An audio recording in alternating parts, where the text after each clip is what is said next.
Sports page with the Orlando Sentinel and FM 96.9 The Game's Mike the Bulldog Bianchi. On JRR. Bulldog Sports page by Kaufman and Lynn Injury Attorneys. Bulldog, a costly loss for the Magic last night in Houston. Not liking what happened last night. The Magic came into the game with a chance to clinch a top 5 spot in the Eastern Conference, perhaps even clinch the Southeast Division, but they couldn't get it done.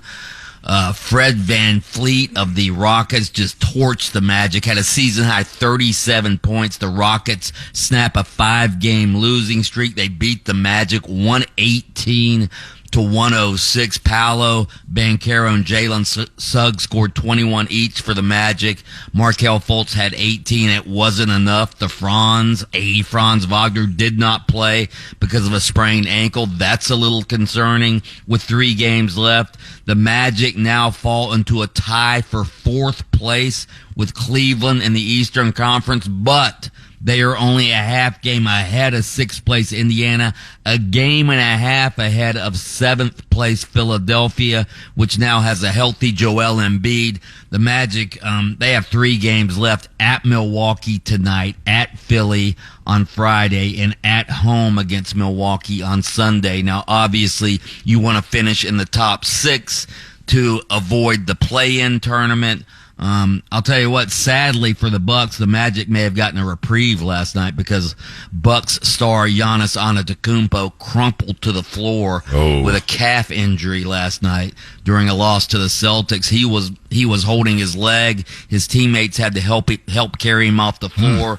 Bucks coach Doc Rivers said after the game they're going to do an MRI on his calf. Also look at his Achilles tendon. So let's hope it's not serious, but I would doubt he's going to play tonight against the Magic or probably for the rest of the season. And the Magic have 2 games left with the Bucks.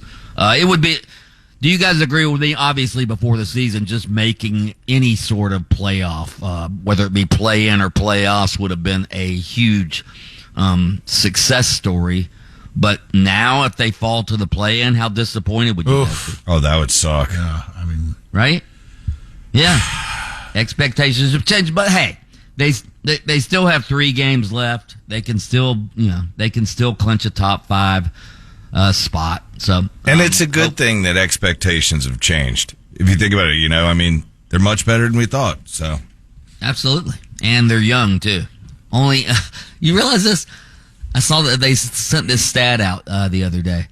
Their top 3 players are 20, or their top 3 scorers are 22 and younger. There's never been a playoff team in the history of the NBA where their top 3 scorers were 22 or younger. That's great. So future is bright for the Magic. It's official for the first time in NCAA history. The women's basketball championship outdrew the men. UConn 75-60 victory over Purdue Monday night in the men's final. That averaged 14.82 million on TBS and TNT. The women's final between South Carolina and Caitlin Clark in Iowa, that drew 18.87 million on ABC and ESPN. So for the first time in history, the women that this outdraw the men, they outdrew them by more than 4 million viewers.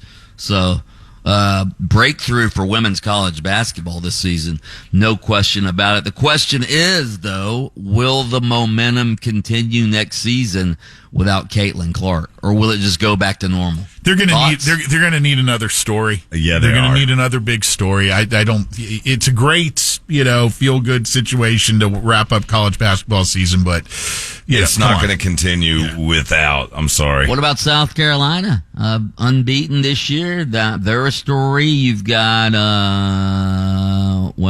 you've got Juju returning for USC. They don't have a Caitlin Clark story yet, but who knows? Maybe one will develop next season. Have you guys been following this ACC FSU case? What now? The FSU, a Tallahassee judge yesterday denied the ACC's motion to stay Florida State's lawsuit against the conference, right? So that's the Tallahassee judge, all right? Just last week, a judge in North Carolina denied FSU's a motion to stay the ACC's case against FSU. So essentially what's going on, you have two dueling lawsuits with two hometown judges going on at the same time. Homers. Homers. Yeah.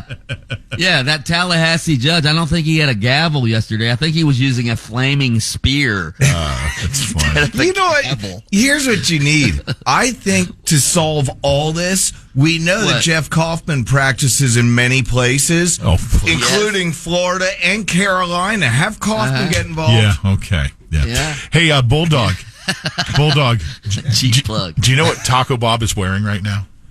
What? A green jacket. Mm-hmm. For Tiger? Just a green jacket. Just He's making a statement. Attorney in general. There was a reporter one time for the South Florida Sun Sentinel. He went to cover the Masters, and he went out and bought a green jacket like the one that the members wear. Right. And he was walking around the course in this green jacket. Like all the people were like coming up to him, like, treating him like royalty. Who's that? Who's that? You're right.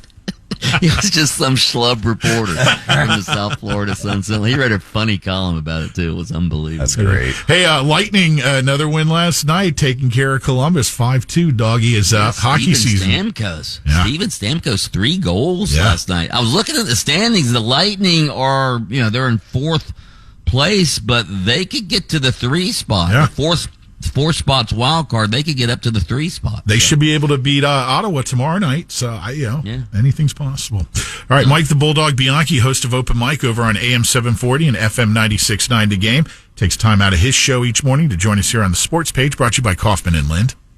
Listen to Under Oath with attorney Jeff Kaufman every Saturday morning, 7:30 on FM 96.9 The Game. You can catch extended versions of Under Oath by searching your favorite streaming platform. Loose and Taco on demand. Download the iHeartRadio app.